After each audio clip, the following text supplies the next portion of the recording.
अर्को सर, नमस्कार। सर्वप्रथम तपाईँलाई म तपाईँलाई एउटा कुरा के भन्छु भने मैले तपाईँलाई हरेकचोटि रेस्पेक्ट गर्थेँ। तपाईँले जेनजी आन्दोलनमा त्यस्तो भइसकेपछि अर्को दिन तपाईँले म लिड गर्छु, म आउँछु भनेर भन्दाखेरि तपाईँले मौका नपाउँदाखेरि मेरो साह्रै मन दुख्या थियो। मैले कति ठाउँमा कुरा गरेको थिएँ। गृहमन्त्री त उहाँ हुनुपर्ने हो। उहाँ जस्तो यस्तो राम्रो बोल्नुहुन्छ, यस्तो के अरे एक्सन ओरिएन्टेड मान्छे हुनुहुन्छ जस्तो लाग्छ मलाई। उहाँ हुनुपर्ने हो, किन हुनु भएन भनेर कतिचोटि कति ठाउँमा प्रश्न मैले राखेँ। तपाईँलाई भित्रबाट कति समर्थन मैले गरेँ।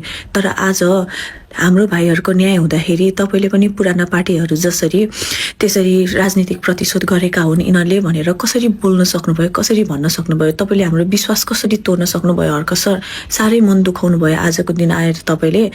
प्लिज तपाईँले यदि केही राम्रो यो रासोपासँग मिलेर राम्रो कुरालाई समर्थन गर्न सक्नुहुन्न भने हाम्रो शहीदहरूको जोड्या छ भने चाहिँ त्यसमा चाहिँ पुराना पार्टी जस्तो बेहोरा चाहिँ नदेखाइदिनु होला।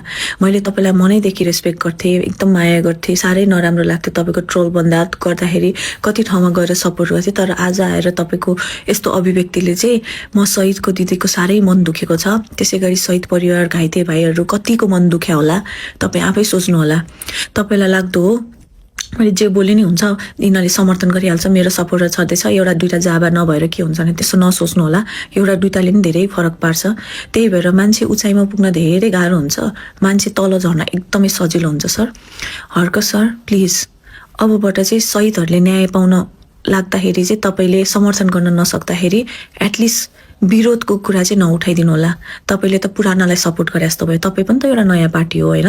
किन तपाईँले यो शहीदहरूलाई त तपाईँले पहिला न्याय दिन्छु भन्नुभएको थियो, खै त तपाईँको कुरा है? आज मेरो साह्रै मन दुखेको छ। त्यही भएर मैले तपाईँ सामु यो सेयर गरेँ, जनता सामु सेयर गरेँ। किनकि हाम्रो लाइफ अब प्राइभेट भएन क्या। जबसम्म हाम्रो भाइले न्याय पाउँदैनन् तबसम्म हाम्रो लाइफै पब्लिक भइसक्यो।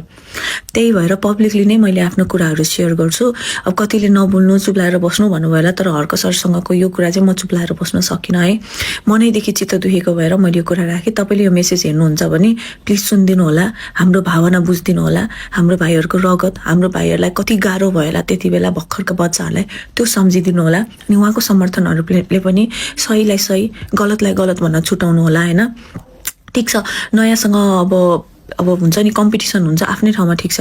तर राम्रो काम गर्दा ज्ञानेन्द्र साई सरले गर्नुभएको थियो नि, कति राम्रो कुरा गर्नुभएको थियो। यदि संविधान संशोधन गर्ने हो, हिन्दू राष्ट्र गर्ने हो भने हामी 2 होइन 5 सिट दिन्छौँ भनेर यसरी समर्थन गर्नुभएको थियो नि।